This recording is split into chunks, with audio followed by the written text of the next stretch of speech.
ಸಿದ್ದರಾಮಯ್ಯ ಅವರು ಮಾತು ಕೊಟ್ಟಿದ್ರು, ಬಿಟ್ಕೊಡ್ತೀವಿ 2.5 ವರ್ಷ ಅಂತಕ್ಕಂಥ ಮಾತು ನಡ್ಕೊಳ್ತಾ ಇಲ್ಲ ಅಂತಕ್ಕಂಥ ಆರೋಪನ ಸಹ ಬಿಜೆಪಿ ಅವರು ಮಾಡ್ಕೊಂಡು ಬರ್ತಾ ಇರ್ತಾರೆ. ನೋಡಿ, ಅದು ಮಾತು ಕೊಟ್ಟಿದ್ದಾರೋ ಇಲ್ಲೋ, ಏನು ಚರ್ಚೆ ಆಗಿದೆ ಅದು ಯಾರಿಗೂ ಗೊತ್ತಿಲ್ಲ. 3 ಜನರ ಮಧ್ಯೆ ಆಗಿರ್ತಕ್ಕಂಥದ್ದು.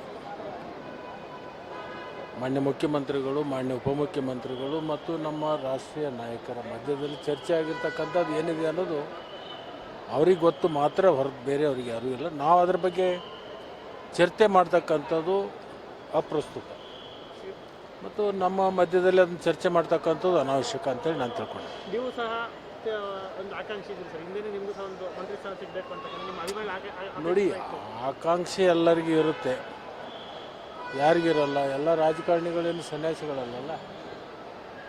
ಮೊದಲು MLA ಆಗಬೇಕು, ಆಮೇಲೆ ಮಂತ್ರಿ ಆಗಬೇಕು, ಒಳ್ಳೆ ಪೋರ್ಟ್ಫೋಲಿಯೋ ಸಿಗಬೇಕು, ಆಮೇಲೆ ಮತ್ತೆ ಮೇಲೆ ಉದ್ಯೋಗ ಹೋಗ್ಬೇಕು ಅಂತಕ್ಕಂಥ ಮನುಷ್ಯನ ಆಸೆಗೆ ಮಿತಿ ಇಲ್ಲ.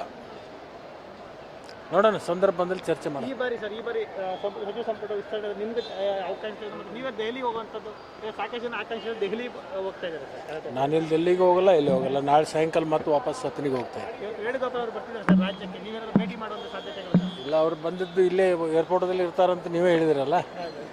ಇಲ್ಲೇನಾದ್ರೂ ಪ್ರಶ್ನೆ ಉದ್ಭವ ಆಗಲ್ಲ. ಹಂಗೇನಾದ್ರು ಪಟ್ಟಣಕ್ಕೆ ಬಂದರೆ ನೋಡೋಣ.